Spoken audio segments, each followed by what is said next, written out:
Llegan a la página muchas preguntas. Gente que tiene inquietudes en el área familiar, en el área profesional, personal, existencial, en el área de la vida cristiana, luchas, dificultades, y algunos tienen inquietudes teológicas, de doctrina.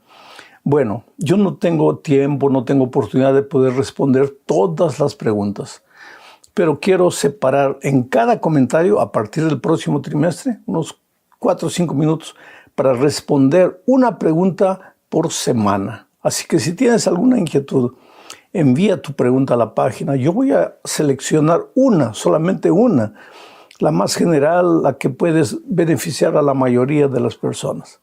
Te agradezco por eso desde ahora. Nuevamente te agradezco por la fe, la confianza que tú tienes de enviar tus pedidos de oración.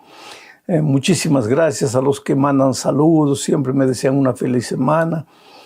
Quiero que tú sepas que eres importante en medio de la multitud. Yo no sé quién eres, yo no sé dónde estás. Escriben de tantos países, de tantos lugares, pero tú eres importante a los ojos de Dios. Y yo siempre menciono el hecho de que has registrado un pedido en la página, en mis oraciones a Dios para que Él extienda su mano y te bendiga. Vamos a la lección de esta semana bajo el título de Lecciones del Pasado. Y el propósito de la lección es enseñarnos que hay algunos salmos en la Biblia que son salmos históricos.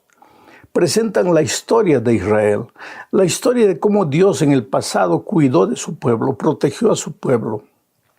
Cuando no tenían agua, les dio agua. Cuando no tenían pan, les envió maná. Dios siempre protegiendo al pueblo, y el pueblo siempre rebelde, terco, desobediente, andando en sus caminos, haciendo su voluntad. Y ni por eso Dios los abandonó, Dios se olvidó de ellos. Eso es lo maravilloso del amor de Dios. ¿Quién soy yo? ¿Quién eres tú? No somos nada en la vida, un pequeño grano de arena en la inmensidad de la playa. Somos eso. Entonces, cuando fallamos, cuando caemos, Dios podría decir, bueno, ¿qué me voy a preocupar tanto? Ya cayó, ya pues que se pierda. Tengo tantos millones y millones de personas para cuidar que no tengo que preocuparme por esta persona. Pero Dios no hace eso. Tú para Dios eres como si fueses la única persona que existiera en este mundo. Dios te ama, se preocupa por ti, conoce tu nombre, tu dirección, la casa donde vives, las luchas que tú enfrentas. Y en este salmo vamos a aprender una lección básica, cómo mirar al pasado y sacar lecciones del pasado para evitar cometer los mismos errores que cometimos en el pasado. El primer subtítulo de esta semana es Fidelidad de Dios a su pueblo infiel. Vamos a estudiar en realidad el Salmo 78. El Salmo 78 tiene 72 versículos. Es un salmo histórico, pero es un salmo histórico y didáctico. Inclusive al comienzo del salmo, si tú abres la Biblia vas a leer ahí, dice Masquil de Asaf. ¿Quién fue Asaf? Asaf es el autor del Salmo 73, un sacerdote, músico. ¿Y qué quiere decir masquil? Enseñanza de Asaf. O sea, este es un salmo didáctico. Tú lees en este salmo y aprendes lecciones de manera interesante. Hay 13 salmos, entre los 150, 13 que son masquiles, o sea, son salmos didácticos. Claro que tú puedes aprender lecciones de todos los salmos de los 150, pero estos 13 tienen como objetivo principal la enseñanza, llevarte a mirar al pasado para aprender lecciones del pasado. Inclusive en esta semana vamos a estudiar algunos de esos salmos.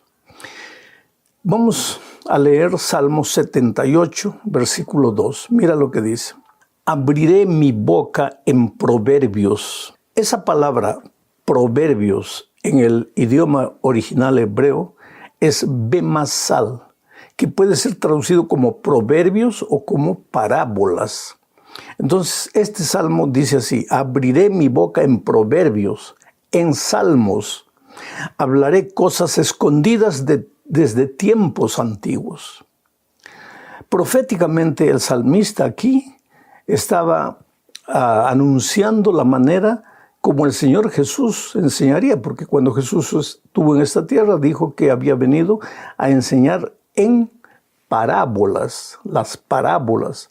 El Señor Jesús tomaba una figura o contaba una historia, relataba algo, pero con el propósito didáctico de enseñar, para que las personas pensasen en lo que Él estaba diciendo y aprendiesen las lecciones. Bueno, este Salmo 78 es un salmo histórico, como te digo. Entre los versículos 9 al 54, por ejemplo, se habla del Éxodo. Se cuenta la historia del Éxodo, de cómo Dios libertó al pueblo de Israel de Egipto. Si tú lees los versículos 55 al 64, tú encontrarás ahí la historia de cómo Dios protegió a su pueblo en el desierto y finalmente cómo lo estableció en victoria en la tierra de Canaán. Y si tú lees de los versículos 65 al 72, verás ya la parte histórica de la época de David, cómo Dios cuidó de su pueblo en la época de David. Por lo tanto, cuando tú leas el Salmo 78, aprende una cosa. Ese salmo habla de cómo Dios cuidó, Dios protegió, Dios se preocupó por su pueblo, pero al mismo tiempo relata cómo el pueblo fue indiferente con Dios, cómo el pueblo fue desobediente con Dios. Y Dios no lo abandonó. El Dios de misericordia siempre les dio una segunda oportunidad. Ese es el Dios maravilloso que tú tienes. Por eso, querido, cuando la vida te golpea, cuando caes, por más que la culpa haya sido tuya, por más que tú hayas errado, sabiendo lo que estabas haciendo, pero ahora estás herido, caído, sangrando en el suelo, no te desesperes. Dios es el Dios no de la segunda oportunidad. Dios es el Dios de la tercera, la cuarta, la quinta, de la milésima oportunidad. Lo que más Dios quiere es salvarte. Levántate en el nombre de Jesucristo y sigue adelante. Vamos ahora a la segunda parte, recordar la historia y alabar a Dios. En esta oportunidad vamos a estudiar el Salmo 105. Este Salmo 105 es un salmo de David. ¿Por qué digo que este Salmo 105 es de David? Cuando tú abres la Biblia y lees Salmo 105 no vas a ver a David como el autor. ¿Pero por qué digo que David es el autor? ¿Sabes por qué? Porque este salmo usa las mismas palabras que están registradas en el primer libro de las Crónicas, capítulo 16, versículo 8 al 22. Las mismas palabras de Crónicas están aquí en el Salmo 105. Y si tú lees el libro de Crónicas, vas a ver que esas palabras en Crónicas las escribió David cantando por ocasión del traslado del arca que estaba en la casa de Abinadab. Y cuando David fue coronado rey, decidió traer el arca para Jerusalén. Buscó 30,000 soldados, fueron a la casa de Abinadab y mientras llevaban el arca, trasladaban el arca para Jerusalén, iban cantando las palabras de este salmo. Por eso decimos que el autor de este salmo es David. Hay un parecido entre este Salmo 105 y el Salmo 78 que vimos anteriormente. Pero en ambos se cuentan los prodigios de Dios, el amor de Dios, cómo Dios cuida a su pueblo. Solo que en el 78 se menciona la desobediencia, la terquedad, la malcriadez del pueblo de Israel. Ya en el 105 no. Solo se habla del amor protector de Dios. Por ejemplo, vamos a leer Salmo 105, versículos 5 y 6. Dice así: acordaos de las maravillas que Él ha hecho, de sus prodigios y de los juicios de su boca. Oh vosotros, descendencia de Abraham su siervo, hijos de Jacob sus elegidos. Es interesante. David empieza diciendo, acordaos, acuérdate. Tú solo te puedes acordar de lo que pasó. O sea, David está llevando la atención del pueblo al pasado. ¿Y de qué va a hablar aquí? De las maravillas de Dios, del amor, de cómo Dios cuidó y protegió a su pueblo. Y menciona en este salmo a David, a Jacob, a Isaac. ¿Por qué? Porque Dios hizo un pacto con Abraham. Menciona a Abraham, Jacob, Isaac. ¿Por qué? Porque Dios hizo un pacto con Abraham de que sería fiel a él. Sal de tu tierra, de tu parentela, a la tierra que yo te mostraré. Y por donde vayas serás una bendición. Y aquellos que te bendijeren, yo los bendeciré. Ese pacto Dios cumplió con Abraham. Dios renovó ese pacto para Jacob, para Isaac. Dios a lo largo de la historia siempre ha estado renovando su pacto, recordándole al pueblo que nada tiene que temer con relación al futuro, a menos que se olvide de lo que pasó en la historia. Oh, querido, Dios te ama. Cuando a veces tú estás triste porque has fallado, porque has hecho algo que no deberías hacer, arrodíllate y conversa con Dios. Usa las palabras de este salmo. Agradece a Dios por lo que ha hecho en el pasado. Desde que Adán y Eva fueron expulsados del Edén por causa de su desobediencia, como Dios siempre mantuvo un remanente, un pueblo obediente. Inclusive ese pueblo obediente muchas veces falló, pero Dios nunca lo abandonó. Siempre los acompañó hasta entrar a la tierra prometida, donde Dios continuó renovando su pacto, cuidando y protegiendo a su pueblo. Debemos mirar al pasado, querido, pero no para atormentarnos, no para desesperarnos, no para autocastigarnos o mucha gente hasta suicidarse. No. Debemos mirar al pasado. Y es verdad, tal vez no tenemos nada de que enorgullecernos. Errores. Pero ¿qué importa? Ahí está la oportunidad de Dios. Un día una persona me dijo, pastor, Dios me puede perdonar, pero yo no me perdono. Pero querido, con todo el cariño, con todo el respeto que tú mereces, yo te hago una pregunta. ¿Quién eres tú para no perdonarte? Tú no sufriste. A ti no te hicieron sangrar, a ti no te echaron latigazos, a ti no te colocaron una corona de espinas en la frente, no se burlaron de ti, no te ridicularizaron. A ti no te clavaron en una cruz. Si alguien tendría el derecho de decir, yo no te perdono, es el Señor Jesucristo. Pero Él te dice, hijo, yo no te condeno, vete y no peques más. Por lo tanto, tú no puedes tener el derecho o darte el lujo de querer tener el derecho de decir no me perdono. Dios te perdona. Tú no tienes que hacer nada para que Dios te perdone, a no ser reconocer que has pecado, que has caído. Pedir a Dios, suplicar su gracia misericordiosa, y entonces Él viene con su blanco manto de justicia y te cubre. Y ahora el cielo te mira no como lo que eres, como lo que has hecho, sino vestido de la vestidura blanca inmaculada del Señor Jesucristo. Qué cosa bonita. Vamos a la tercera parte. Aquí vamos a estudiar el Salmo 106. Recordar la historia y arrepentirse. Este Salmo 106 es una confesión del pueblo, de su pecado. El salmista ora a Dios, pide perdón, pero en nombre del pueblo.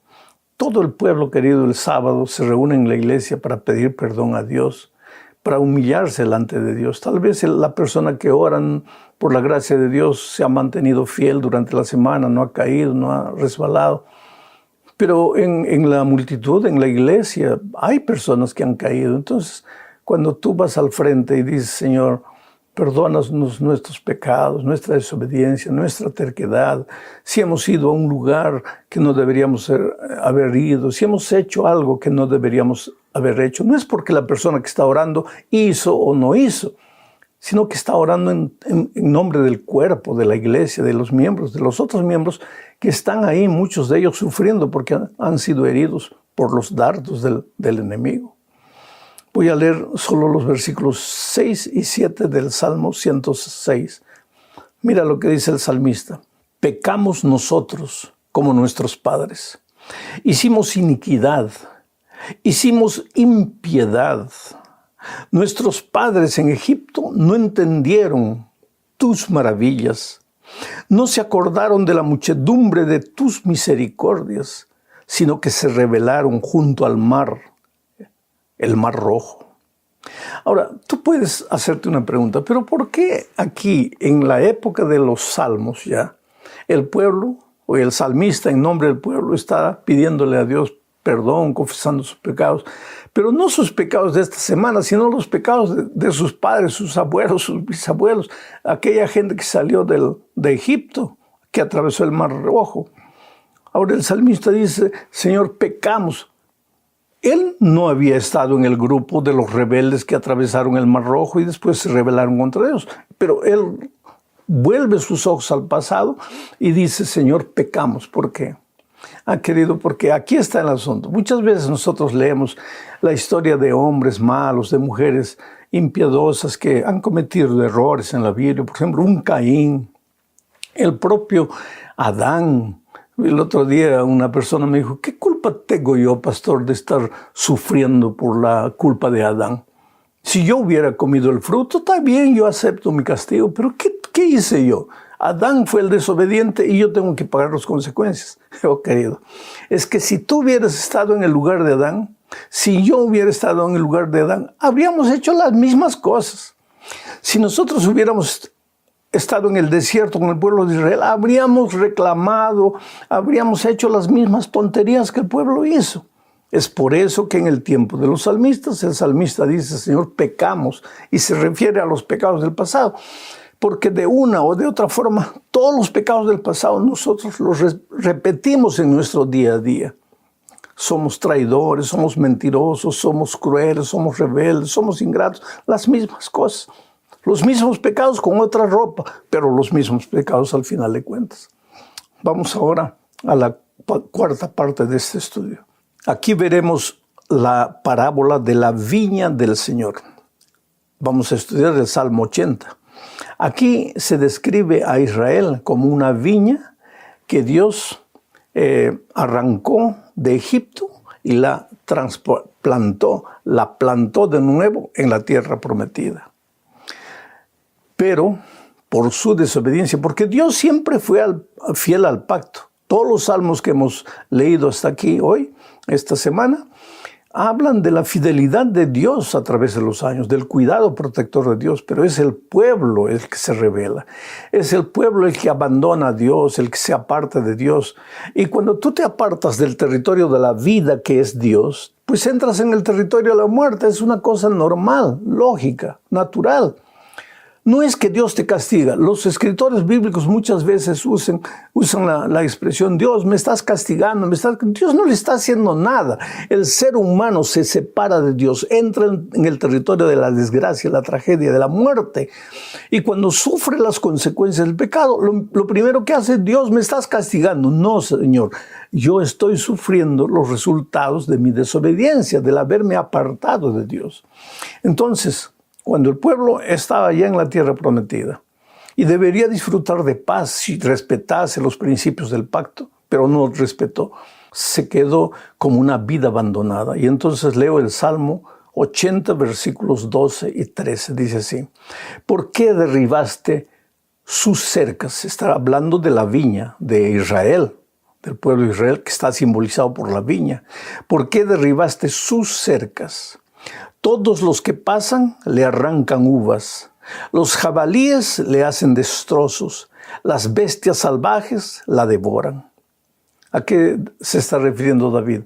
Es que cada vez que el pueblo de Dios se apartaba de Dios, venía el enemigo y como lo encontraba el pueblo sin protección, pues abusaba del pueblo, explotaba. Recuérdate en la época de Sansón.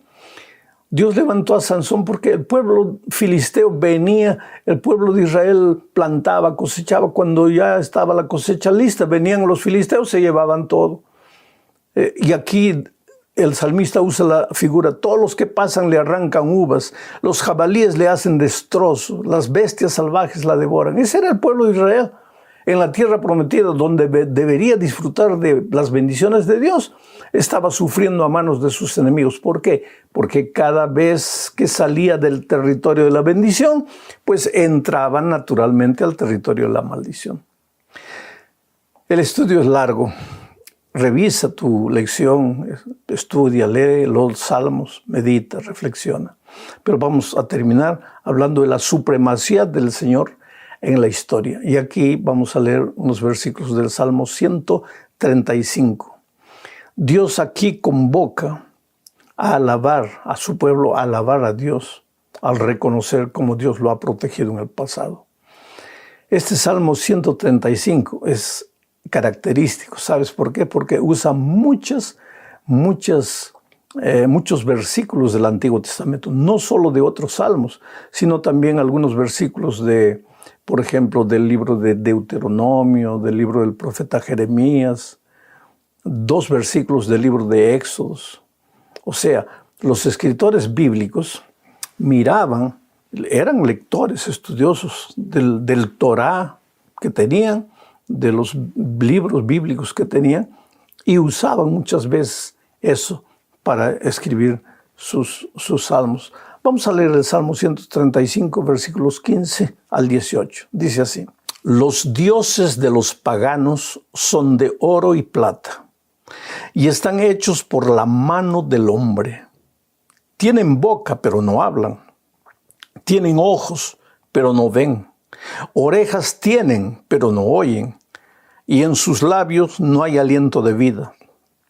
Iguales a ellos son quienes los fabrican y todos los que ponen su confianza en ellos.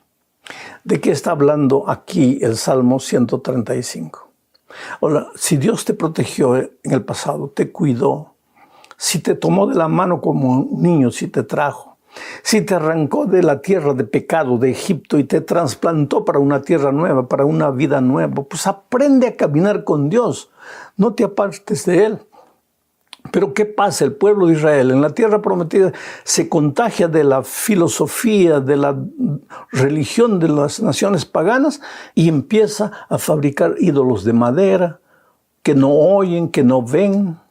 Y entonces el salmista dice, los que fabrican esos ídolos son como los propios ídolos, que no ven, no hablan, no hacen, no sirven para nada, no tienen sentido en la vida. Oh, querido, no te fabriques pequeños dioses. Hoy día muchas veces nos fabricamos dioses a través de filosofías existencialistas, buscando momentos de placer. El propio Internet hoy día puede transformarse en un pequeño Dios al que adoras sin darte cuenta. ¿Qué aprendemos? Mira el pasado, mira el dolor, mira las lágrimas de la gente del pasado en esta tierra. Al final ya de esta semana el Señor será crucificado. El sábado descansará en la tumba y el domingo resucitará victoriosamente. El propósito de esta lección es mostrar que lo que Jesús enseñó acerca de la destrucción del templo de Jerusalén y las señales que habrán antes de la venida de Cristo. El capítulo 13 de Marcos, que es el que vamos a estudiar, es paralelo con Mateo 24 y con Lucas 21, donde también se habla de las señales de la destrucción del templo y de la segunda venida de Cristo. Vamos a empezar con el primer subtítulo de la lección, 2 pequeñas monedas como ofrenda. Ya dije que Jesús, con su entrada triunfal, con la limpieza del templo de los mercaderes, derrotando a los líderes judíos en las controversias, haciéndolos pensar, hablándoles de la eternidad de su ley, el Señor Jesucristo estaba demostrando su autoridad. Ahora lo vemos nuevamente en el templo, pero en el templo observando la actitud de los adoradores. Tú sabes que el Señor Jesucristo, cuando tú vas a la iglesia, tú no lo ves lógico, pero Él, en la persona de su Espíritu Santo, está moviéndose ahí entre los bancos. A veces tú ni te das cuenta de que Él está sentado a tu lado, observando tu actitud. Al Señor Jesucristo le gusta encontrar gente con el corazón sincero que va a la iglesia a adorar, va a la iglesia a aprender, va a la iglesia a alabar el nombre de Dios. y va a la iglesia a depender del poder de Dios, porque queridos, no somos nada, dependemos del Señor Jesucristo para todo. Entonces Jesús había entrado al templo y estaba observando a los adoradores. Ahí llegó el momento de las ofrendas y las personas comenzaron a dar sus ofrendas. Leo lo que dice Marcos 12, 41 al 44. Todavía no entramos al 13, de aquí a poco entramos al 13. Dice así el texto. Estando Jesús sentado delante del arca de la ofrenda, miraba cómo el pueblo echaba dinero en el arca. Y muchos ricos echaban mucho. Y vino una viuda pobre y echó 2 blancas, o sea, un cuadrante. Entonces, llamando a sus discípulos, les dijo, de cierto os digo que esta viuda pobre echó más que todos los que han echado en el arca, porque todos han echado de lo que les sobra, pero esta de su pobreza echó todo lo que tenía, todo su sustento. La lección que aprendemos de estas palabras del Señor Jesucristo es que el valor de una ofrenda no se mide por la cantidad, se mide por la actitud. Ellos dieron de su abundancia, pero lo que sobraba de su abundancia. Ella dio de su pobreza, pero no le quedó nada. Ahora, esto no quiere decir que tú tienes que dar todo lo que tienes de ofrenda a Dios, no. Él te da sabiduría para saber equilibrarlo. La lección que Él quiere enseñarnos es hasta qué punto el Señor Jesús es tu prioridad. Hasta qué punto las cosas divinas son tu prioridad. ¿Eres fiel en devolverle a Dios lo que es de Dios? ¿Eres generoso cuando llevas tus ofrendas para algún proyecto especial? El Señor está atento a tu actitud. Vuelvo a repetir en esta ocasión, el Señor estaba observando todo, mirando todo. Ahora, tú puedes decir, pastor, pero el problema es que yo no confío en los seres humanos. Yo encuentro en mi vida eso. Muchas veces gente que me dice, pastor, yo no confío en la administración, yo no confío en los líderes. Yo te digo una cosa. Los líderes de la iglesia en los tiempos en que el Señor Jesús dijo estas cosas, eran líderes maravillosos, santos. ¿Eran? No, Caifás, Anás, líderes corruptos, líderes mentirosos, líderes falsos, hipócritas, criticones. Y la mujer dio todo lo que podía dar. Y Jesús la incentivó. El Señor Jesús en ningún momento dijo, porque has visto que se malversan fondos, ya tú no debes ser fiel a Dios. No, en ningún momento. Esta es una lección que tenemos que aprender y aplicar en nuestra experiencia. La segunda parte de este estudio nos lleva ya a la profecía de la destrucción del templo y el fin del mundo. El templo era una construcción extraordinaria, majestuosa. Flavio Josefo dice que cada columna, y habían 162 pilares en la construcción del templo de la ciudad. Flavio Josefo, historiador judío, dice que 3 hombres así abrazados, solo 3 hombres juntos podían abrazar una de las columnas. Mira el espesor de las columnas. Era un templo inexpugnable. Y sin embargo el Señor Jesucristo dijo que todo eso sería destruido. Leo Marcos capítulo 3, versículos 1 al 4. Mira, saliendo Jesús del templo, le dijo uno de sus discípulos, Maestro, mira qué piedras y qué edificios. Jesús respondiendo le dijo, ¿ves estos grandes edificios? No quedará piedra sobre piedra que no sea derribada. Y se sentó en el monte de los olivos frente al templo. Y Pedro, Jacobo, Juan y Andrés le preguntaron aparte, dinos, ¿cuándo serán estas cosas? ¿Y qué señal habrá cuando todas estas cosas hayan de cumplirse? ¿Cuándo será? Ahora, ese cuándo será Y como en el capítulo 13, y sucede también en el capítulo 24 de Mateo, se habla de la destrucción del templo y al mismo tiempo se habla del fin del mundo, o sea, de la segunda venida de Cristo.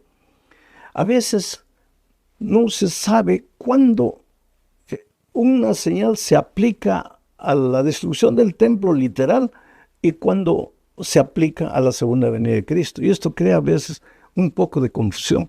Pero delante de esta pregunta de cuándo será la destrucción del templo, Jesús no se detiene a hablar de detalles periféricos, sino que Él habla de las pruebas que vendrán a los discípulos. Y Él no se concentra en las señales, sino en las dificultades que sus discípulos enfrentarán. Y sabes, querido, cuando hablamos de la segunda venida de Cristo, en lugar de estar preocupados en descubrir la fecha, la hora en que Jesús va a venir, deberíamos estar preocupados en buscar al Señor Jesucristo todos los días, para que frente a la persecución, a las dificultades que vengan, nuestra fe no disminuya.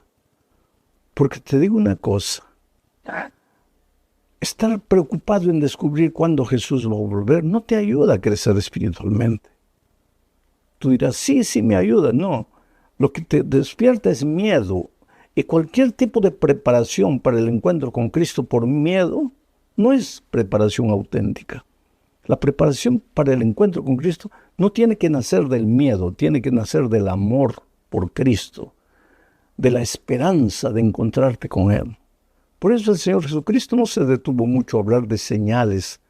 Él se concentra en las dificultades que su pueblo enfrentará y en cómo ellos deben prepararse para enfrentar las dificultades que vienen. Mira lo que les dijo en el versículo 9. Pero mirad por vosotros mismos, porque os entregarán a los concilios y en las sinagogas os azotarán, y delante de gobernadores y de reyes os llevarán por causa de mí, para testimonio de ellos. Él les habla de las dificultades que vienen. ¿Y cuál sería la única manera de enfrentar esas dificultades? Buscando al Señor Jesucristo todos los días a través de la oración, a través de la palabra de Dios y participando de la misión de evangelizar al mundo. Voy a la tercera parte, la abominación asoladora.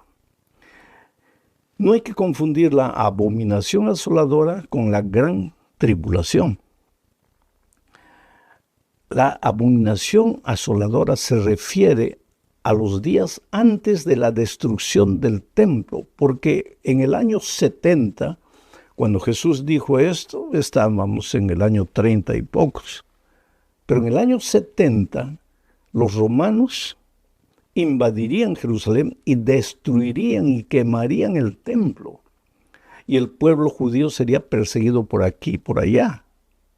Entonces Jesús está refiriéndose aquí, al hablar de la abominación asoladora, a los días previos a la destrucción del templo, a la invasión del general Tito para destruir Jerusalén. Y mira lo que dice Marcos 13, 14 al 18. Pero cuando veáis la abominación desoladora de que habló el profeta Daniel, puesta donde no debe estar, el que lee entienda, entonces los que estén en Judea huyan a los montes. El que esté en la azotea no descienda a la casa ni entre para tomar algo de su casa. Y el que esté en el campo no vuelva atrás a tomar su capa. Mas ay de las que estén encinta y de las que críen en aquellos días. Orad pues que vuestra huida no sea en invierno.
Oh, querido, el Señor Jesucristo en el contexto aquí les está diciendo que la abominación asoladora. ¿Por qué abominación? Porque entran al templo, destruyen el templo, echan por tierra las cosas divinas. Ahora, Daniel proféticamente en su libro habla de los días previos a la venida del Señor Jesucristo. Y dice que esta abominación desoladora surgirá pocos días antes de la venida de Cristo. ¿De qué manera? Será un poder religioso que echará por tierra las enseñanzas divinas. Entonces, cuando tú encuentres cualquier persona a acercarse a ti para decirte, esta parte de la Biblia ya no vale, porque esta parte de la Biblia ya acabó, porque la ley del Señor ya no existe. Si las personas no te muestran en la palabra de Dios lo que está escrito, puedes creer que de alguna forma también es la tribulación asoladora que vendrá sobre el pueblo de Dios. Especialmente en nuestros días, la mayoría de los cristianos creen sin estudiar la Biblia, creen sin fijar los ojos en la palabra de Dios. ¿Por qué crees en lo que crees? Aquí la importancia de abrir la Biblia, de analizar a Dios, porque en los últimos tiempos aparecerá el anticristo. ¿Y qué es el anticristo? El anticristo es lo que se opone a Cristo. Si Cristo enseña una cosa, el anticristo va a enseñar cosas diferentes a las que Cristo enseña. Entonces, para descubrir quién es el anticristo o la destrucción asoladora, tú tendrías que primero saber lo que Cristo enseña. Y entonces, cuando ves que alguien enseña lo contrario a lo que la Biblia enseña, ya has descubierto quién es, a quién se refiere el Señor Jesucristo aquí.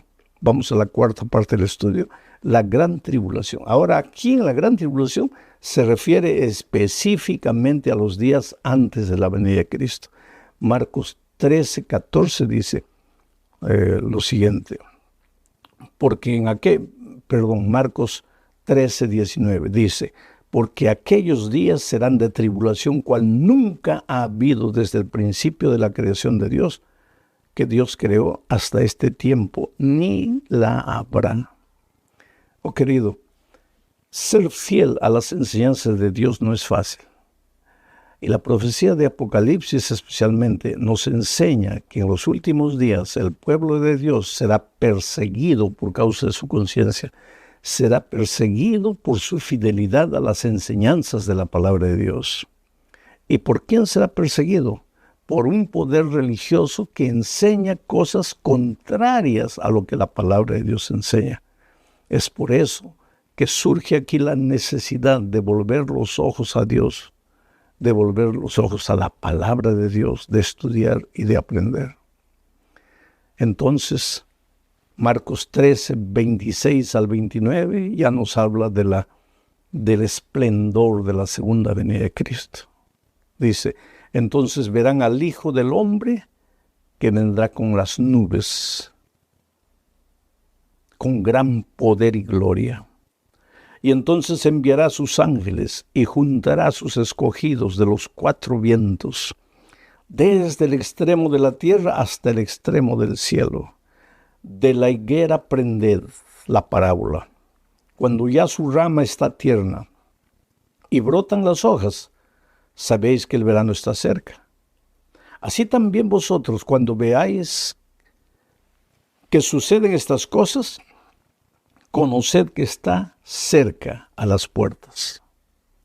Y si tú lees todo el capítulo, vas a ver muchas señales, no solamente señales que ocurrirían antes de la destrucción del templo del año 70, sino señales que ocurrirán por ocasión de los días previos a la venida de Cristo.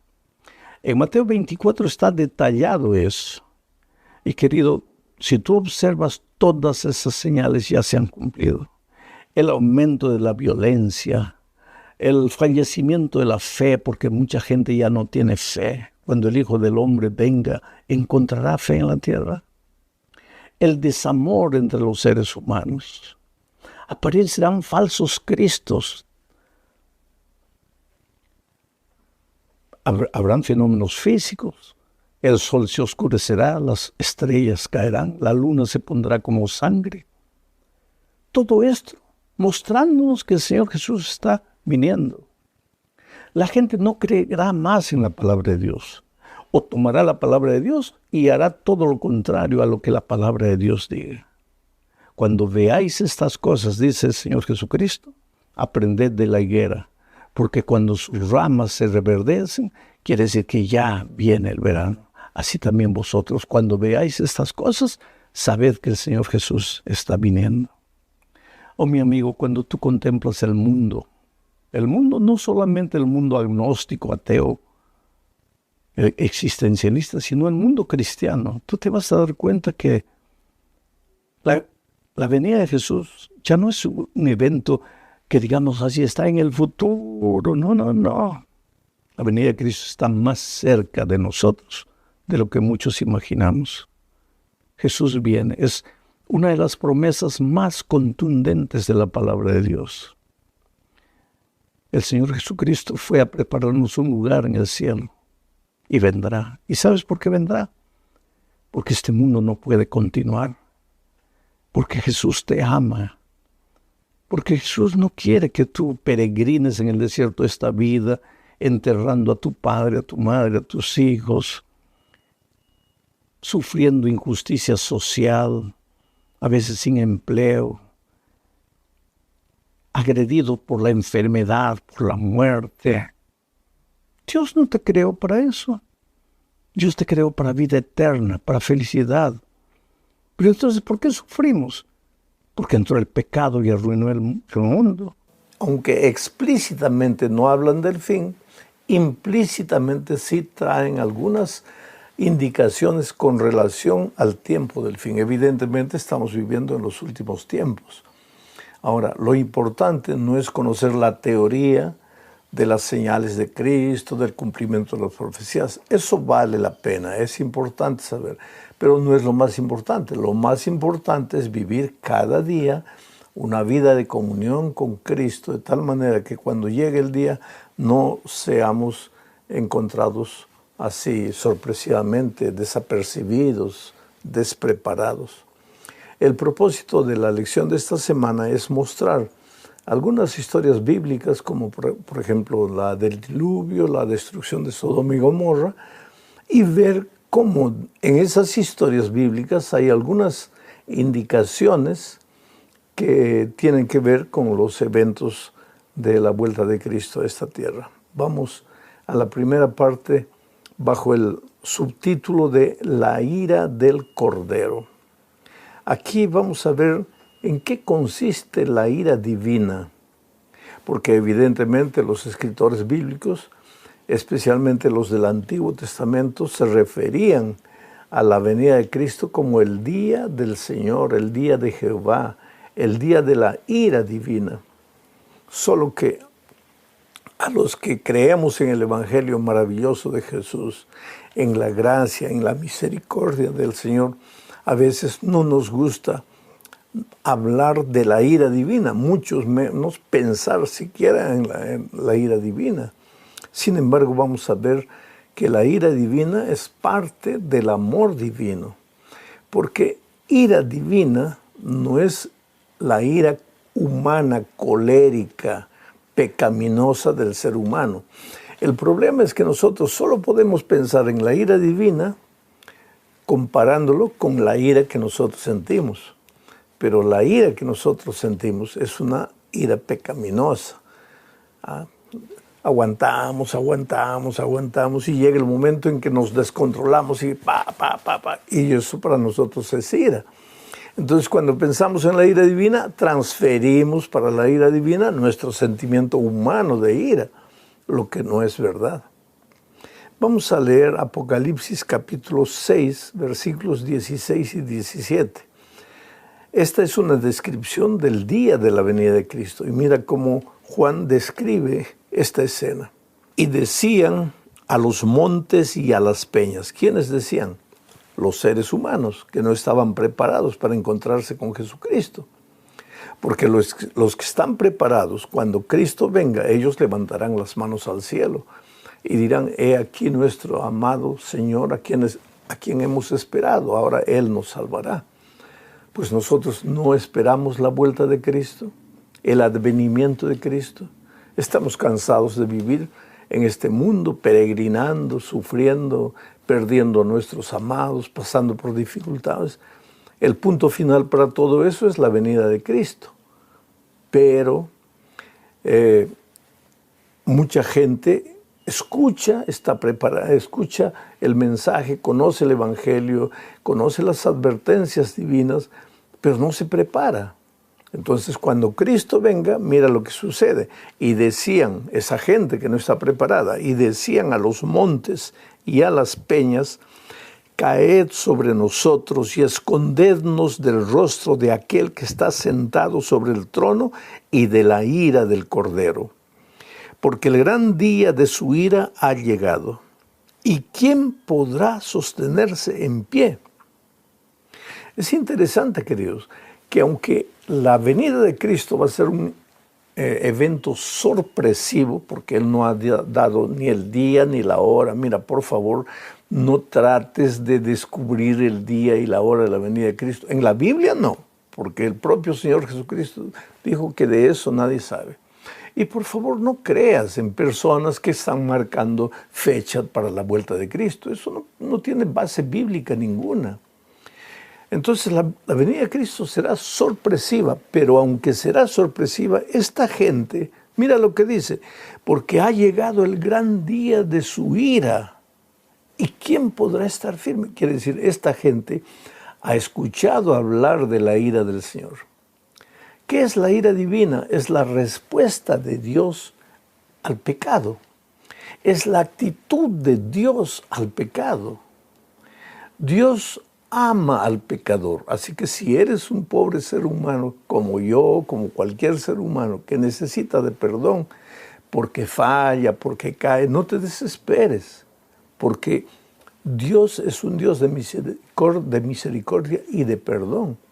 Dios ama al pecador, pero no acepta el pecado. Y esto tiene que estar bien claro en nuestra mente. Cuando la ira divina caiga sobre este mundo, presta bien atención a lo que voy a decir porque no quiero que me interpretes mal. Cuando la ira de Dios caiga sobre este mundo, no cae sobre los seres humanos, cae sobre el pecado. Del pecado no va a quedar ni raíz ni rama. La ira divina cae para destruir el pecado. Pero las personas que no han querido soltar el pecado, que no han querido abandonar el pecado, serán destruidas junto con el pecado. ¿Por qué? Porque no quisieron abandonar el pecado. Por eso, la invitación bíblica es, hoy es el día de buena nueva. Hoy es el día de salvación.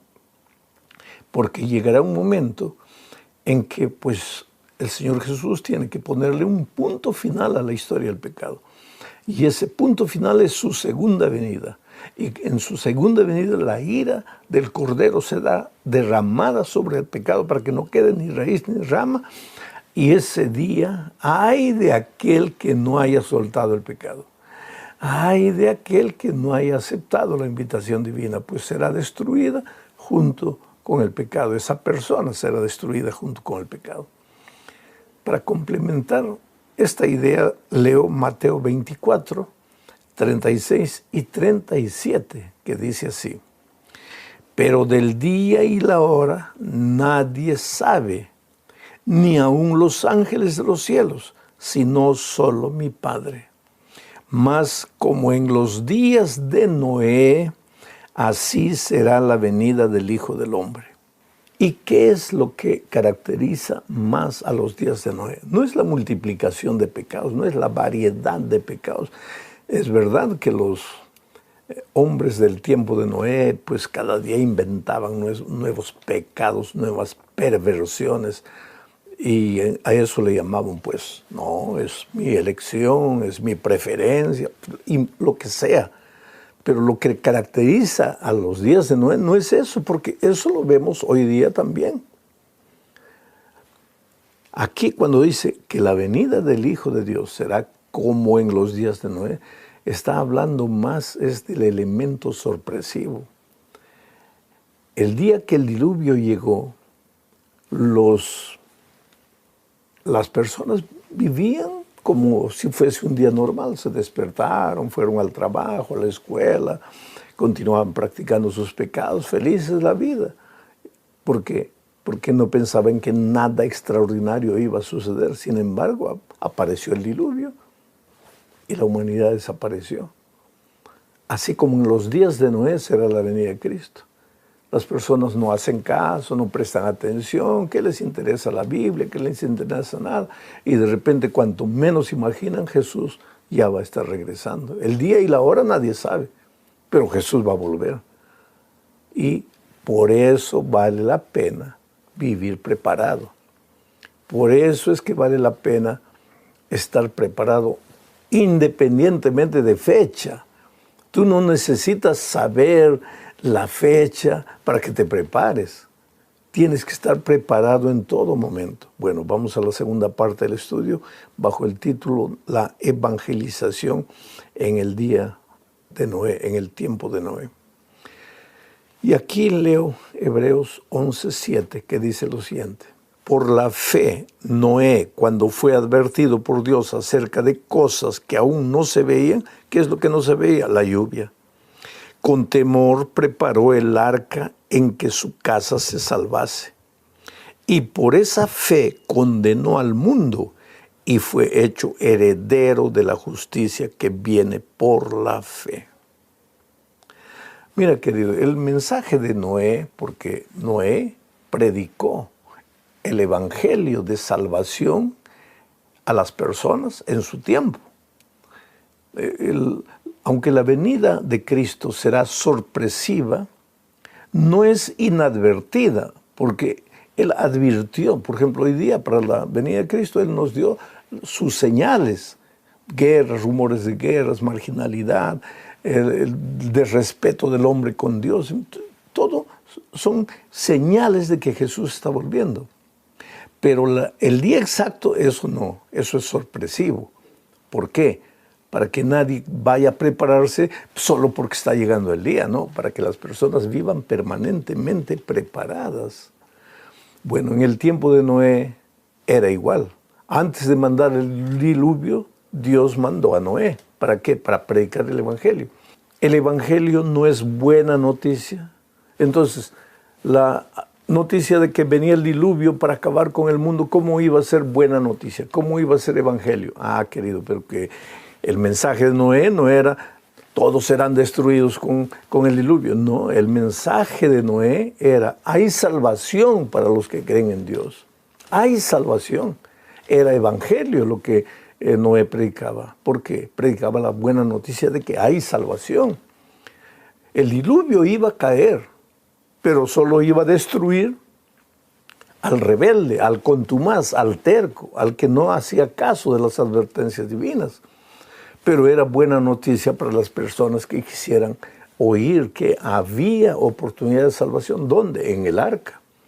Y tú sabes que muchas personas colaboraron financieramente para la edificación del arca. Muchos trabajaron con sus manos para la edificación del arca. El problema es que pasaron 10 años y nada pasó.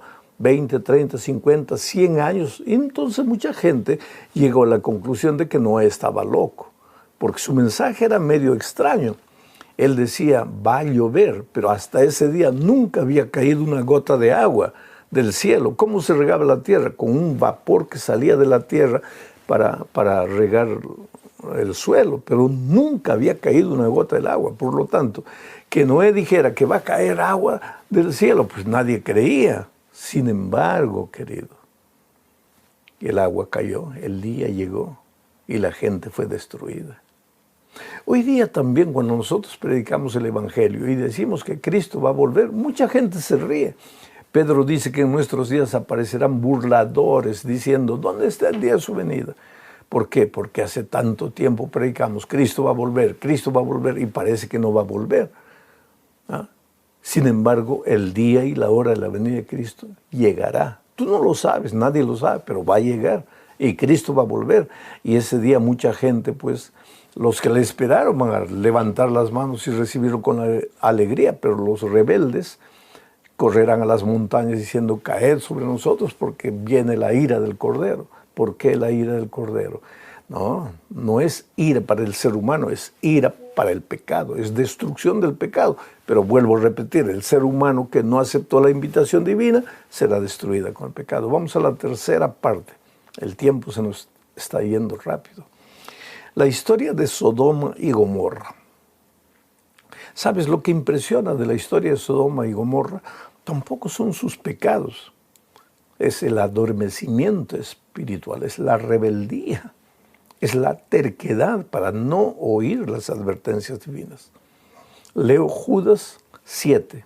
Solo el libro de Judas solo tiene un capítulo. Leo el versículo 7, dice así. Como Sodoma y Gomorra y las ciudades vecinas, las cuales de la misma manera que aquellos, habiendo fornicado e ido en pos de vicios contra naturaleza, fueron puestos, por ejemplo, sufriendo el castigo del fuego eterno. Por algún motivo aquí el texto bíblico destaca los pecados contra la naturaleza. ¿Qué son vicios contra la naturaleza? Ir contra aquello que Dios estableció. Dios dijo que un hombre se case con una mujer, no que un hombre se case con un hombre, no que una mujer se case con una mujer. Ahora, pero yo soy libre de hacer lo que quiero. Sí, querido, los seres humanos somos libres.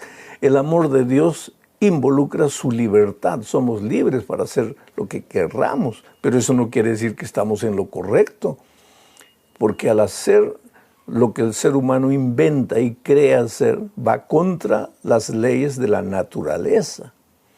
Ah, pero es natural. No, no es natural, querido. Natural es tomar agua por la boca, eso es natural.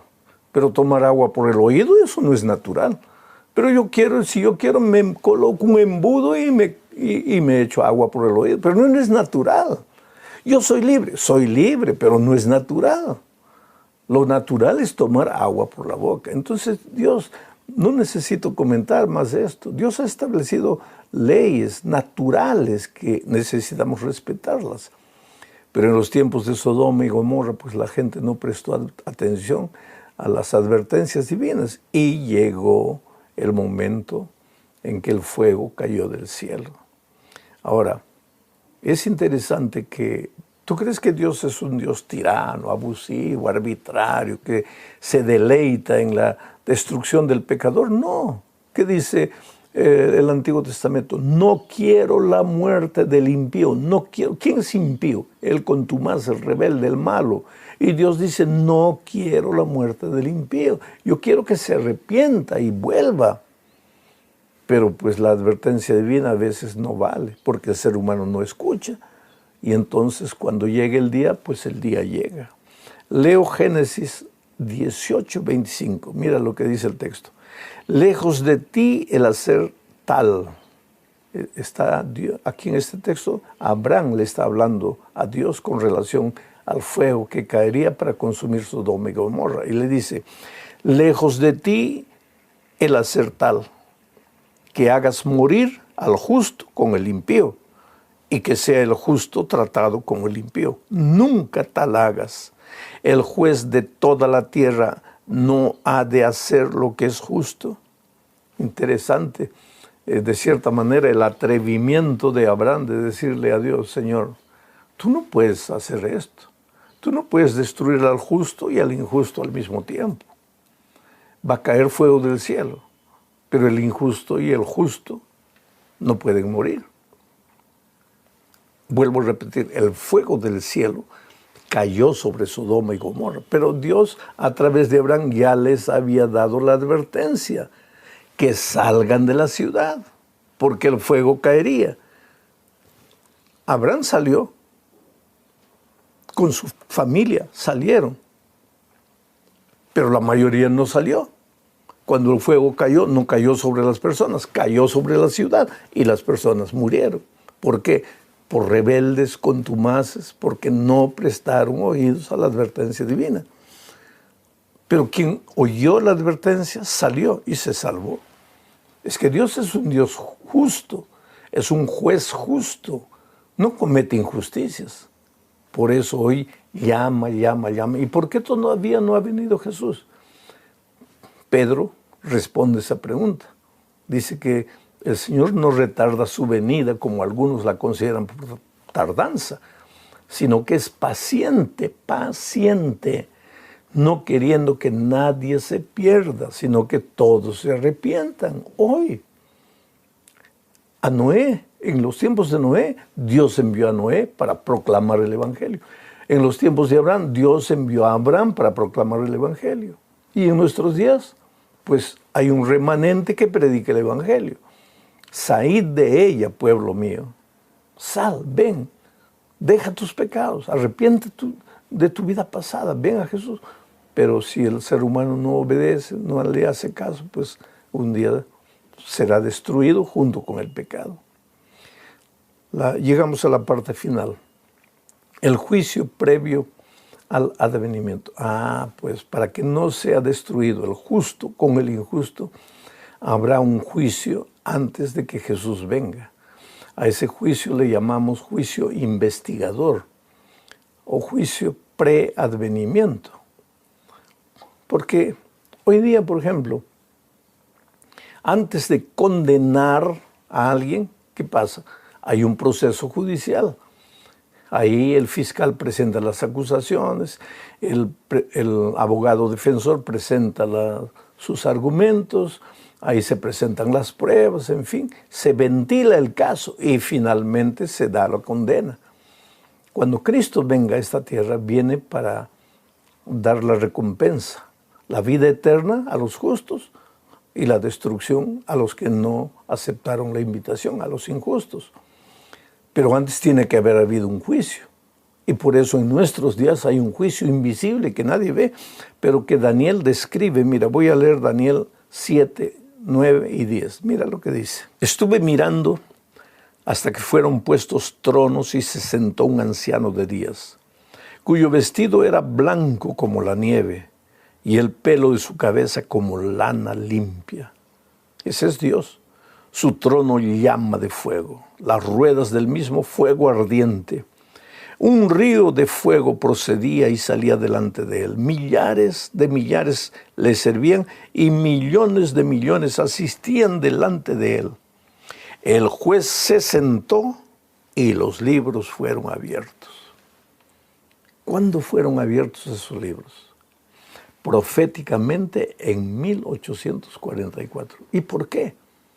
Porque ahí terminaba la profecía de las 2300 tardes y mañanas. Pastor, ¿en qué consiste esa profecía? Infelizmente, eso no es parte de nuestra lección. Pero yo te sugiero a que busques la profecía de las 2300 tardes y mañanas y verás que el juicio de las naciones ya empezó el 22 de octubre del 44. Hoy día está siendo ventilado nuestro caso. Primero el caso de los que ya murieron, pero los que estamos vivos, ahí está el diablo como fiscal de acusación. Está Jesús como nuestro abogado defensor. En este momento, Jesús está en el santuario celestial intercediendo por nosotros. Es nuestro abogado defensor. Y querido, tú no tienes que tener miedo. Has caído, has pecado. Eso no podemos negar. Todos fallamos. Pero tú no tienes que tener miedo, porque abogado tenemos para con Dios a Jesucristo el justo. Es nuestro abogado.